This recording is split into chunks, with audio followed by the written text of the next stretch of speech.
your thumb is cocked up here, you're holding onto the wood like this, and you gently run your saw along the line, and you start to make obviously a groove cut, and your saw is then on the road to making a full cut.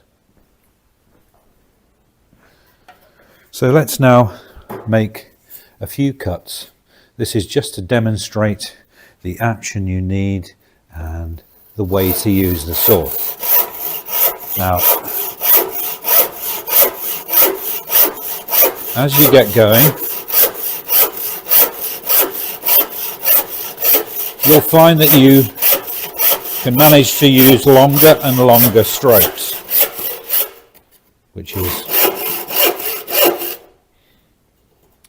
is great because you become more productive